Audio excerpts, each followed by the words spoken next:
নাইকো দুর্নীতি মামলায় খালেদা জিয়া সহ ৮ আসামি খালাস। রাজনৈতিকভাবে হয়রানি করতেই এই মামলা, পর্যবেক্ষণ আদালতের। হত্যা মামলায় সাবেক মন্ত্রী কামরুল ইসলাম ও কামাল মজুমদার ফের ৫ দিনের রিমান্ডে। সাবেক প্রতিমন্ত্রী দীপঙ্করের ৭ দিনের রিমান্ড মঞ্জুর। ছাত্রদের ২ গ্রুপের সংঘর্ষে থমথমে কুয়েট ক্যাম্পাস। ছাত্র রাজনীতি নিষিদ্ধ সহ ৫ দফা দাবিতে ক্লাস পরীক্ষা বর্জন শিক্ষার্থীদের। ২৭তম বিসিএস এ নিয়োগ বঞ্চিত ১১৩৭ জনের চাকরি ফেরত চেয়ে করা আপিলের শুনানি শেষ। কাল রায় ঘোষণা। জয়পুরহাটে খোলা আকাশের নিচে পড়ে আছে বিভিন্ন মামলার আলামত। নষ্ট হচ্ছে বেশিরভাগ, ন্যায় বিচার ব্যাহত হওয়ার শঙ্কা। স্থায়ী যুদ্ধবিরতির শর্তে একদিনের সব জিম্মি মুক্তি দিতে প্রস্তুত হামাস। গাজা ইস্যুতে কোনো দর কষাকষি নয়, নিরাপত্তা পরিষদের চীন। এবং পাকিস্তানে চ্যাম্পিয়ন্স ট্রফির পর্দা উঠছে আজ। উদ্বোধনী ম্যাচে দুপুরে স্বাগতিকদের মুখোমুখি হবে নিউজিল্যান্ড। জয় চায় ২ দল। শুনছিলেন শিরোনাম, সংবাদ দুপুরের সঙ্গে আছি আমি আয়েশা বুবলি। এবার বিস্তারিত। নাইকো দুর্নীতি মামলায় বিএনপি চেয়ারপারসন বেগম খালেদা জিয়া সহ ৮ আসামির খালাস দিয়েছেন আদালত। সকালে ঢাকার বিশেষ জজ ৪ এর বিচারক রবিউল আলমের আদালত এ রায় ঘোষণা করে। দর্শক, এই বিষয় নিয়ে আইনজীবীরা কথা বলছেন, আমরা সরাসরি চলে যাচ্ছি সেখানে।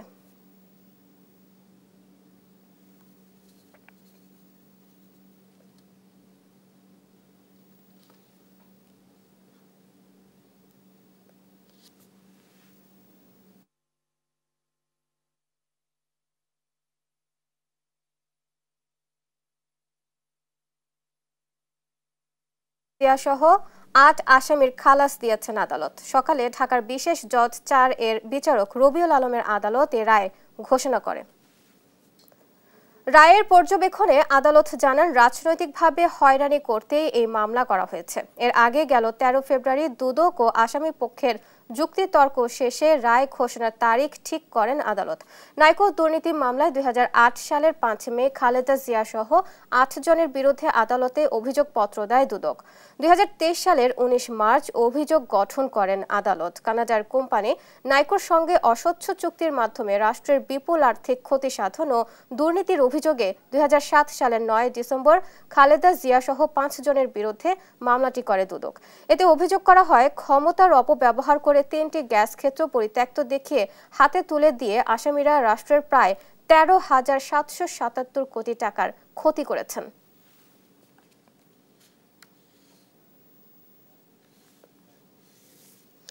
রাজধানীর উত্তরা পশ্চিম থানার মামলায় সাবেক আইনমন্ত্রী আনিসুল হক ও মিরপুর থানার হত্যা মামলায় সাবেক শিল্প প্রতিমন্ত্রী কামাল আহমেদ মজুমদারকে ফের ৫ দিনের রিমান্ড দিয়েছেন আদালত। বুধবার সকালে আদালতে হাজির করে মামলার তদন্তকারী কর্মকর্তা ৫ দিনের রিমান্ড চেয়ে আবেদন করেন। রাষ্ট্রপক্ষ ঢাকা মহানগর দায়রা জজ আদালতের পাবলিক প্রসিকিউটর ওমর ফারুক ফারুকি রিমান্ডের পক্ষে শুনানি করেন। এদিকে পল্টন মডেল থানার আরেকটি হত্যা মামলায় সাবেক পার্বত্য চট্টগ্রাম বিষয়ক প্রতিমন্ত্রী দীপঙ্কর তালুকদারকে ৭ দিনের রিমান্ড মঞ্জুর করেছেন আদালত। বৈষম্য বিরোধী আন্দোলন চলাকালে রাজধানীর নিউ মার্কেট থানার আব্দুল ওয়াদুদ হত্যা মামলায় পুলিশ সুপার তানভীর সালেহীন ইমনকে ৭ দিনের রিমান্ডে দিয়েছেন আদালত। ঢাকার metropolitan magistrate M A Azharul Islam শুনানি শেষে এই আদেশ দেন। এছাড়া নিষিদ্ধ সংগঠন বাংলাদেশ ছাত্রলীগের কেন্দ্রীয় কমিটির সাবেক যুগ্ম সাধারণ সম্পাদক বেনজির হোসেন নিশির সন্ত্রাস বিরোধ আইনের ৫ দিনের রিমান্ড দিয়েছেন আদালত। নাইকো দুর্নীতি মামলা নিয়ে কথা বলছেন ব্যারিস্টার কায়সার কামাল। সরাসরি চলে যাচ্ছি সেখানে। মহামান্য হাইকোর্ট ডিভিশন কর্তৃক স্টে করে রাখেন এবং অ্যাপিলেট ডিভিশনেও মামলাটা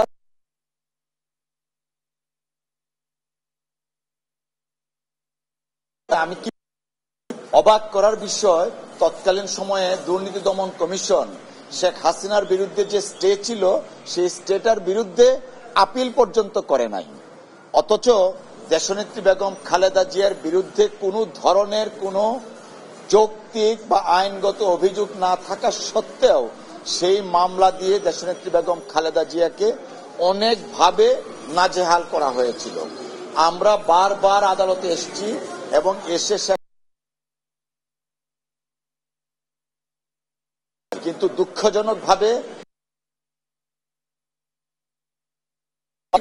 স্কিম ছিল, যে কারণে দেশনেত্রী বেগম খালেদা জিয়ার মামলাটা চলমান ছিল, on the other hand Sheikh হাসিনার মামলাটা স্টে করা ছিল, যেটা আমরা মনে করি ইট ওয়াজ এ ম্যালিশিয়াস প্রসিকিউশন, অর্থাৎ দেশনেত্রী বেগম খালেদা জিয়ার বিরুদ্ধে রাজনৈতিক অসৎ উদ্দেশ্যে এবং ওনাকে আইনগত ভাবে বা আদালতের মাধ্যমে ক্ষতি করার জন্যই মামলাটা চলছিল।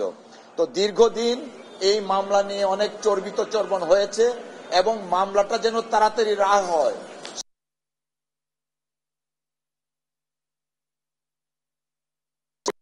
থাকতেন, যদিও অ্যাটর্নি জেনারেলের কোনো ধরনের কোনো এখতিয়ার ছিল না। এবং এই মামলায় আমরা বিভিন্ন সময় মহামান্য আদালতে এসে দেখিয়েছি বেগম খালেদা জিয়ার বিরুদ্ধে কোনো অভিযোগ নাই। তিনি প্রধানমন্ত্রী হিসাবে পলাতক শেখ হাসিনার যে কাজটা ছিল নাইকো প্রজেক্ট, সেইটাকে শুধু অব্যাহত করেছিলেন। কিন্তু তারপরেও চোরে না শুনে ধর্মের কাহিনী, দুর্নীতি দমন কমিশন তৎকালীন সময়ে ছিল বিএনপি দমন কমিশন, তারই ফলশ্রুতিতে মামলাটা চলমান ছিল। দীর্ঘদিন পরে আমরা তৎকালীন সময়ে বলেছিলাম দেশে যদি আইনের শাসন থাকতো তাহলে দেশনেত্রী বেগম খালেদা জিয়া ন্যায় বিচার পেতেন। আমরা মনে করি দেশনেত্রী বেগম খালেদা জিয়া আজকে এই রায়ের মাধ্যমে, খালাস পাওয়ার মাধ্যমে আমরা মনে করি তিনি ন্যায় বিচার পেয়েছেন। দেখুন, আসলে এই বিষয়টা হচ্ছে কি, দেশনেত্রী বেগম খালেদা জিয়া, জনাব তারেক রহমান সাহেব সহ বিএনপির অনেক নেতাদের বিরুদ্ধে ফ্যাসিস্ট রেজিম তৎকালীন প্রধান শেখ হাসিনার নির্দেশে এবং তত্ত্বাবধানে এমন অনেক মামলা দায়ের করা হয়েছে যেই মামলাগুলার আইনগত কোনো ভিত্তি ছিল না, তাদেরকে নানাভাবে নাজেহাল করা হয়েছে। অফকোর্স এজ এ লয়ার আমরা এই সমস্ত বিষয়গুলো বিবেচনা করছি এবং যথাসময়ে এই ধরনের পলিটিক্যাল পারসিকিউশন এবং ম্যালিশিয়াস প্রসিকিউশন যেগুলো ছিল তার ব্যাপারে আমরা কার্যকরী পদক্ষেপ নিব।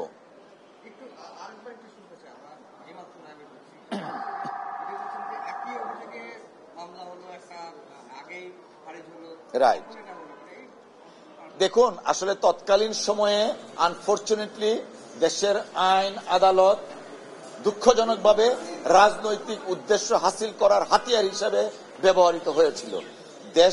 দেশ ছিল একটা শেখ হাসিনা ওয়াজেদের পার্লামেন্ট ছিল রাবার স্ট্যাম্প, ঠিক আদালতকেও ডিকটেট করে বেগম খালেদা জিয়াকে যেন রাজনৈতিকভাবে হয়রানি করা যায় এবং বিএনপির নামে যেন কালিমা লেপন করা যায়, তার জন্য শেখ হাসিনা ওয়াজেদ আদালতকে ব্যবহার করতেন এবং দুর্নীতি দমন কমিশনকে ব্যবহার করতেন। নাইকো দুর্নীতি মামলার রায় নিয়ে বিস্তারিত জানাতে সরাসরি যুক্ত হচ্ছেন সহকর্মী কায়েস রাহাত। রাহাত, রায়ে আদালত কি বলছেন, রাষ্ট্রপক্ষ আসামি পক্ষের আইনজীবীরা কি বলছেন আমাদের জানাবেন।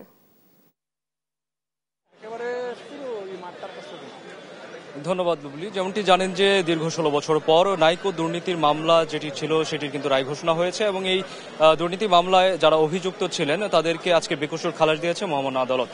তো এই ব্যাপারে আমরা আরো অধিকতর জানার ক্ষেত্রে আমরা এখানে আমাদের সাথে নাইকো দুর্নীতি মামলার সাথে জড়িত যে আইনজীবীরা ছিলেন তারাই কিন্তু আমাদের সাথে আছেন এবং তাদের কাছ থেকে আমরা আরো ভালো করে জানতে পারবো যে নাইকো দুর্নীতি মামলাতে আসলে আদালত কি বলেছেন এবং এক্ষেত্রে সাক্ষী সাবুত যারা ছিলেন তারা কি বলেছেন এবং এক্ষেত্রে আসামি পক্ষের যে কথাটা তাদের কথাও আমরা পরবর্তীতে হয়তো জানতে পারবো। তো এখন আমরা একজন আইনজীবীর কাছে চলে যাচ্ছি যিনি বলবেন যে এই নাইকো দুর্নীতি মামলাতে আসলে এখন বিজ্ঞ আদালত কি রায় দিয়েছেন এবং কি প্রেক্ষিতে এই রায়গুলো দিয়েছেন। জি, নাইকো দুর্নীতি মামলায় কি প্রেক্ষিতে এই রায়টি দেওয়া হয়েছে এবং এই মোটামুটি কি বিষয়ে এখানে কথাগুলো হয়েছে আদালতে যদি আমাদেরকে জানান। এই যে নাইকো দুর্নীতি মামলা, এই মামলাটা শুরু হয় সেই স্বৈরাচারী ফ্যাসিস্ট সরকার সেই 93 সালে তারা যখন ক্ষমতায় আসে। 1998 সালে তারা প্রথম নাইকোর সাথে এই চুক্তি করার জন্য তারা প্রস্তাব করে। নাইকো যখন প্রস্তাব করে তখন তারা তাদের সাথে মিটিং করে 1999 সালে তাদের সাথে একটা চুক্তি করে। এই চুক্তিটা শেখ হাসিনার আমলে হয় এবং ফ্রেমওয়ার্ক অফ আন্ডারস্ট্যান্ডিং করার পরে তারা 1999 সালে করার পরে থেকে এই চলমান এবং তাদের সময়ই নাইকোর সাথে এই চুক্তিটা হয়। তার পরবর্তীতে গভর্নমেন্ট চেঞ্জ হইলে বিদেশিদের সাথে যে চুক্তি হয় সেটা কন্টিনিউশনের একটা বিষয় থাকে। সেই কন্টিনিউশন করার পরে যে বিএনপি সময় হয়। তো মূল চুক্তি কিন্তু করে যায় শেখ হাসিনার সময়। ওই করার পরে ওইখানে তাদের দুর্নীতি যা হওয়ার সাক্ষীরা বলেছে, 39 জন সাক্ষী হয়েছে, সাক্ষীরা বলেছে যে মানে শেখ হাসিনার আমলেই ওই দুর্নীতি যা হওয়ার তখন তাদের মাধ্যমে হয়েছে। পরবর্তীতে যে বিএনপি আমল বা এই যে ম্যাডাম খালেদা জিয়াকে সম্পৃক্ত করা, এটা সম্পূর্ণ একটা রাজনৈতিকভাবে হয়রানি করা এবং এই যে মামলা অন্তর্ভুক্ত করে তাকে হয়রানি করার জন্য এই মামলা চলমান রেখেছে। এবং এই মামলায় আপনার শেখ হাসিনা এই হাইকোর্ট থেকে সে 561 করে তার সরকারের সময় মানে খালাস নিয়ে যায় 2008 সালে ক্ষমতা আসার পরে। এই যে একটা মিথ্যা মামলা, এই মিথ্যা মামলাটারে কন্টিনিউশন করেছে শুধুমাত্র রাজনৈতিকভাবে হয়রানি এবং ম্যাডামকে বিভিন্নভাবে অপদস্থ করার জন্য। এবং ম্যাডাম 16 বছর এই মামলায় তেমনটি শুনছিলেন প্রিয় দর্শক যে এখানে রাজনৈতিকভাবে এই মামলাটি মূলত দায়ের করা হয়েছিল এবং এখানে রাজনৈতিক প্রতিহিংসার বশবর্তী হয়ে যে আওয়ামী লীগ সরকার এসেছিল বা ফ্যাসিস্ট যে সরকার ছিল তা কিন্তু সাবেক প্রধানমন্ত্রী বেগম খালেদা জিয়ার বিরুদ্ধে এই নাইকো দুর্নীতি মামলাটি করেছিল এবং বিজ্ঞ আদালত তার প্রেক্ষিতে আজকে এই রায়টি দিয়েছে, যেখানে বেগম খালেদা জিয়া সহ অন্যান্য যে সম্পৃক্ত 8 জন আসামি ছিলেন তাদেরকে আজকে বেকসুর খালাস দেওয়া হয়েছে। তো নাইকো দুর্নীতি মামলা নিয়ে মহানগর দায়রা জজ আদালত থেকে ছিল আমার কাছে সর্বশেষ। রাহাত, ধন্যবাদ আপনাকে। দর্শক, নাইকো দুর্নীতি মামলার রায় নিয়ে প্রতিক্রিয়া জানাচ্ছিলেন আইনজীবীরা। রাজধানী উত্তরা পশ্চিম থানার মামলায় সাবেক আইনমন্ত্রী আনিসুল হক ও মিরপুর থানার হত্যা মামলায় সাবেক শিল্প প্রতিমন্ত্রী কামাল আহমেদ মজুমদারকে ফের 5 দিনের রিমান্ড দিয়েছেন আদালত। বুধবার সকালে আদালতে হাজির করে মামলার তদন্তকারী কর্মকর্তা 5 দিনের রিমান্ড চেয়ে আবেদন করেন। রাষ্ট্রপক্ষে ঢাকা মহানগর দায়রা জজ আদালতের পাবলিক প্রসিকিউটর ওমর ফারুকি রিমান্ডের পক্ষে শুনানি করেন। এদিকে পল্টন মডেল থানার আরেকটি হত্যা মামলায় সাবেক প্রতিমন্ত্রী দীপঙ্কর তালুকদারকে 7 দিনের রিমান্ড মঞ্জুর করেছেন আদালত। বৈষম্য বিরোধী আন্দোলন চলাকালে রাজধানীর নিউ মার্কেট থানার আব্দুল ওয়াদুদ হত্যা মামলায় পুলিশ সুপার তানভীর সালেহিন ইমনকে 7 দিনের রিমান্ডে দিয়েছেন আদালত। ঢাকার metropolitan magistrate MA Azharul Islam শুনানি শেষে এই আদেশ দেন। এছাড়া নিষিদ্ধ সংগঠন ছাত্র সমাবেশ যুগ্ম সাধারণ সম্পাদক বেনজির হোসেন নিশিকে 5 দিনের রিমান্ড দিয়েছেন আদালত।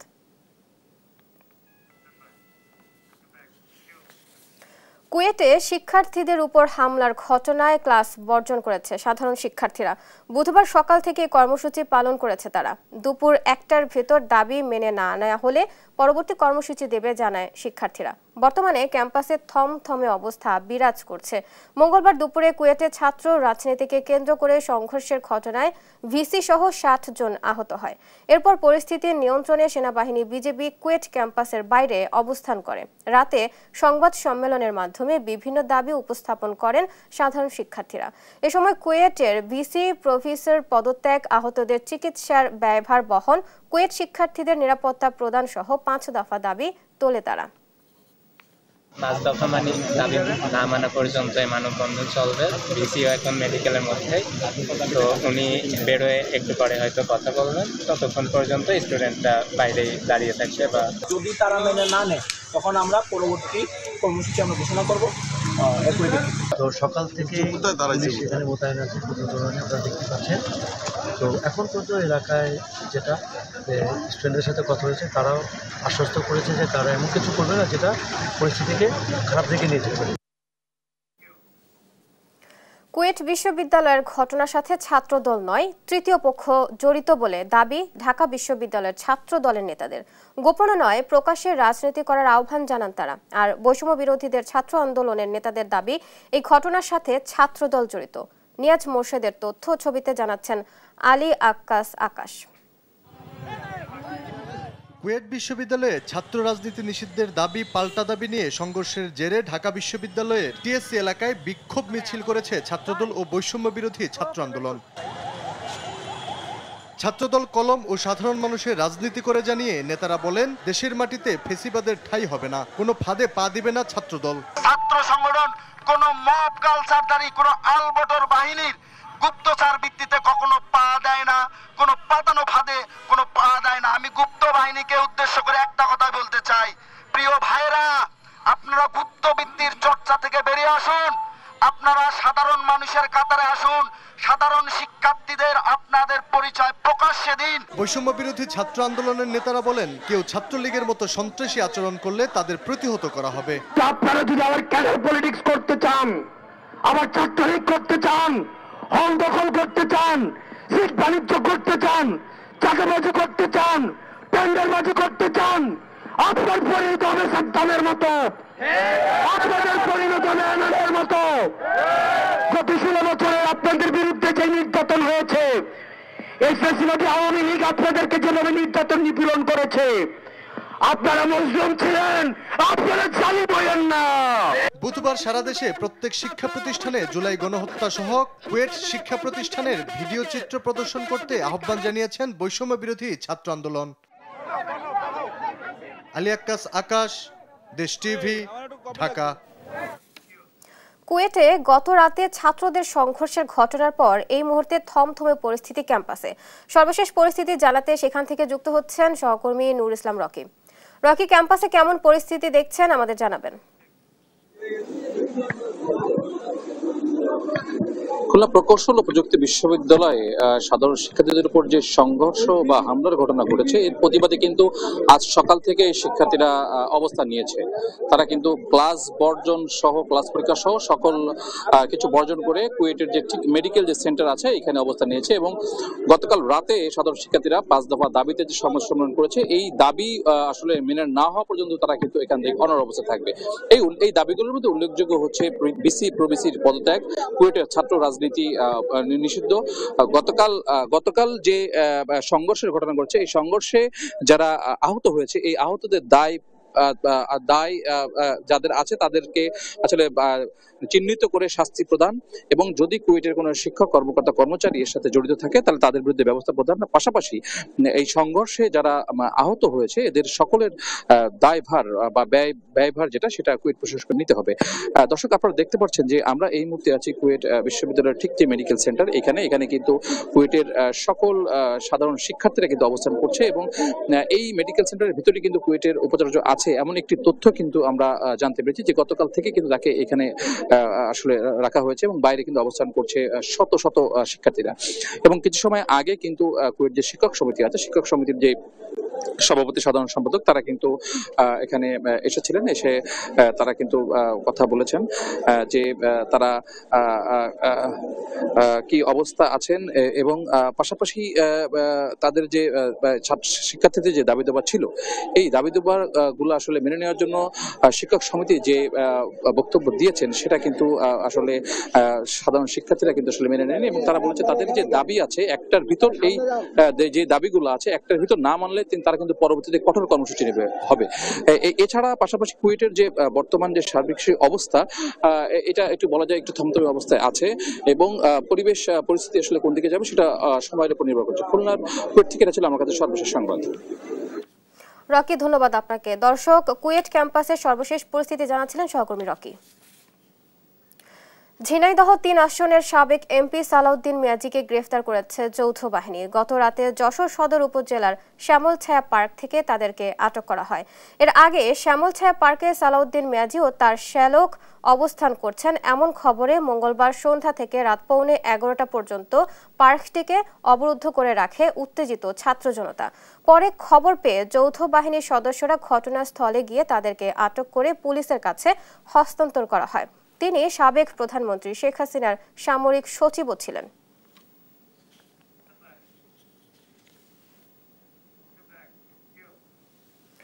সাতাশতম বিসিএসে নিয়োগ বঞ্চিত 1137 জনের চাকরি ফেরত চেয়ে আপিল শুনানি শেষ হয়েছে। এ বিষয়ে আগামীকাল রায় ঘোষণা করবেন আপিল বিভাগ। বুধবার প্রধান বিচারপতি ডক্টর সৈয়দ রেফাত আহমেদের নেতৃত্বে 5 বিচারপতির আপিল বেঞ্চ রায়ের জন্য এ দিন ধার্য করেন।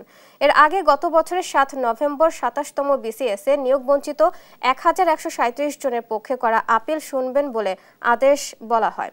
এ সংক্রান্ত রায় পূর্ণ বিবেচনা চেয়ে করা পৃথক আবেদনের শুনানি নিয়ে প্রধান বিচারপতির নেতৃত্বাধীন 4 সদস্যের আপিল বিভাগ লিভ টু আপিল মঞ্জুর করে আদালত দেন। এই বিসিএস এর প্রথমবারের মতো মৌখিক পরীক্ষা বাতিলের সিদ্ধান্ত বৈধ ঘোষণা করে হাইকোর্টের দেওয়া রায় বহাল রেখে 2010 সালের 11 জুলাই আপিল বিভাগ রায় দেন। এ রায় পুনর্বিবেচনা চেয়ে 1137 জনের পক্ষে 140 জন পৃথক আবেদন করেন।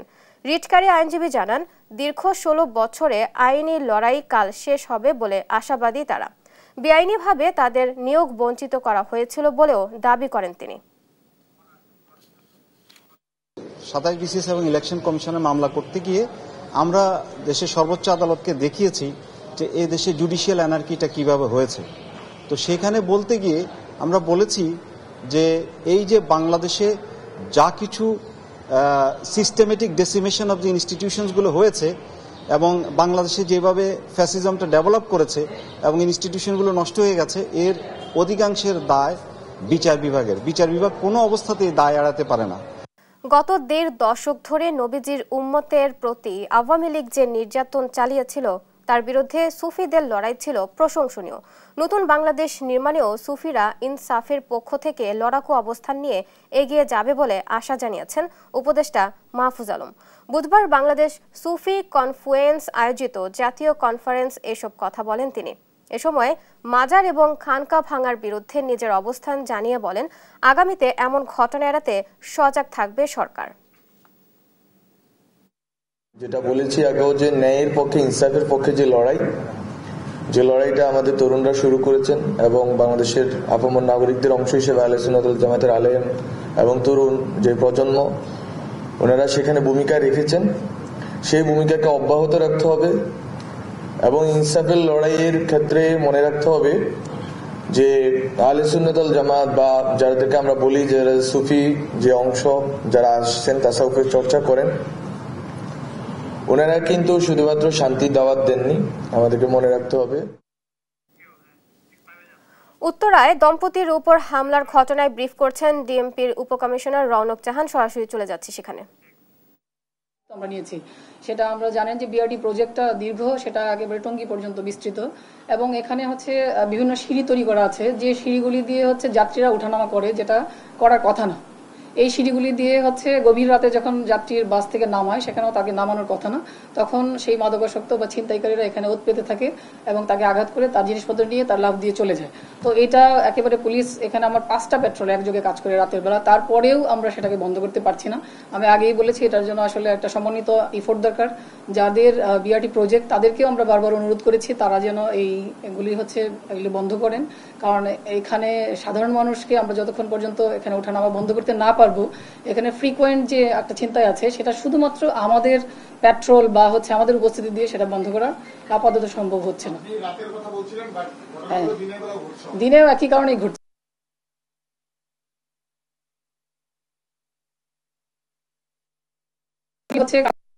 সেটা তো আমরা বলছি বারবার, আমরা তো বারবারই, আমরা প্রতিদিনই আমাদের ছিনতাইকারী অ্যারেস্ট আছে প্রতিদিন। উত্তরে দম্পতির উপর হামলার ঘটনায় ব্রিফ করছিলেন ডিএমপির উপকমিশনার রওনক জাহান। আমরা সরাসরি ছিলাম সেখানে। যুগের পর যুগ ধরে জয়পুরহাট জেলা প্রশাসক ভবনের বারান্দা ও খোলা আকাশের নিচে পড়ে আছে আদালতের বিভিন্ন মামলার গুরুত্বপূর্ণ জব্দকৃত আলামত। অযত্ন আর অবহেলায় আলামতগুলো বেশিরভাগই নষ্ট হয়ে যাচ্ছে। মামলার আলামত ভালোমতো সংরক্ষণ না করলে ন্যায় বিচারে বিঘ্ন ঘটতে পারে বলে অভিমত রাষ্ট্রপক্ষের আইনজীবীর। তবে আলামতগুলো সংরক্ষণের ব্যবস্থা নেওয়ার আশ্বাস দিয়েছেন জেলা প্রশাসক। সহকর্মী রেজাউল করিম রেজার পাঠানো তথ্য ছবিতে অঙ্কন চৌধুরীর রিপোর্ট। জয়পুরহাট জেলা প্রশাসন ভবন চত্বরে বিআরটি অফিসের পেছনে এবং ট্র্যাজেডি অফিসের সামনে কয়েকটি রুমে জুডিশিয়াল ও জেলা জজ কোর্টের বিভিন্ন মামলার আলামত সংরক্ষণ করা হয়। তবে রুমে জায়গার অভাবে বারান্দা ও খোলা আকাশের নিচে ছড়িয়ে ছিটিয়ে পড়ে আছে বিভিন্ন মামলার জব্দকৃত আলামত। Motorcycle, private car, autorickshaw, cycle, চোরাই মদ, মাদকদ্রব্য, দেশীয় অস্ত্রসহ নানা গুরুত্বপূর্ণ আলামত এখানে রয়েছে। কয়েক বছর আগে চিফ ম্যাজিস্ট্রেট আদালতের জন্য বহুতল ভবন নির্মাণ হলেও আলামত সংরক্ষণের জন্য স্থানান্তর করা হয়নি।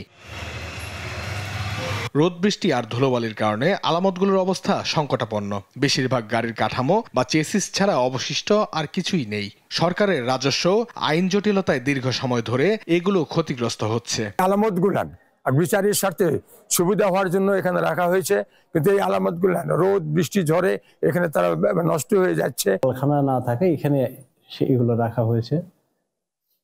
তো আমাদের ভবনটি এই কোর্টের মালখানা হিসেবে ডিসি অফিসের ভবনই ব্যবহার করা হচ্ছে।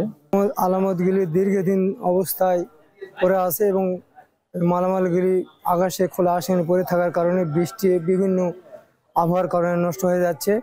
এগুলি মামলা নষ্ট হওয়ার কারণে এই মামলাগুলি সঠিক আলামত সংরক্ষণ করার দরকার। কোর্টের আলামত হিসাবে এখানে আছে, এটা যদি নির্ধারিত জায়গায় যায় তাহলে আমাদের জন্য ভালো হয়। ন্যায় বিচারের জন্য মামলার আলামত অত্যন্ত গুরুত্বপূর্ণ, তবে আলামতগুলো অরক্ষিত থাকায় ও সঠিকভাবে সংরক্ষণ না হওয়ার কারণে বিচার প্রার্থীরা ন্যায় বিচার থেকে বঞ্চিত হচ্ছেন বলে জানান রাষ্ট্রপক্ষের আইনজীবী। ন্যায় বিচার পাইতে গেলে অবশ্যই মামলার আলামত আদালতে উপস্থাপন করতে হবে।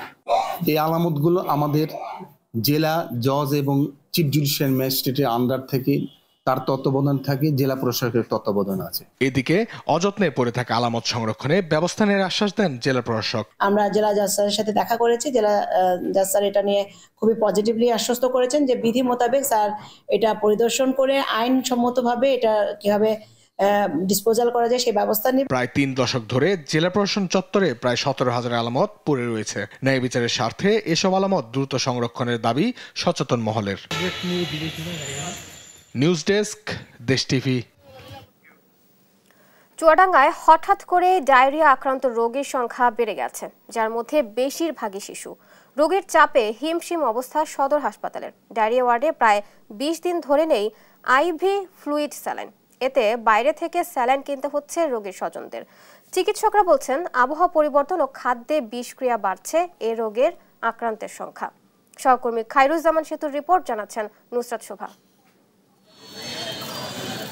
চুয়াডাঙ্গায় প্রতিদিনই বাড়ছে ডায়রিয়ায় আক্রান্তের সংখ্যা। সদর হাসপাতালে প্রতিদিন গড়ে ভর্তি হচ্ছে 1/2 রোগী, আর বহির্বিভাগে সকাল থেকে দুপুর পর্যন্ত চিকিৎসা নিচ্ছেন প্রায় 2 ডায়রিয়া রোগী। আক্রান্তদের মধ্যে বেশিরভাগই শিশু। রোগীর স্বজনদের অভিযোগ চিকিৎসকরা দিচ্ছেন না ঠিকমতো চিকিৎসা।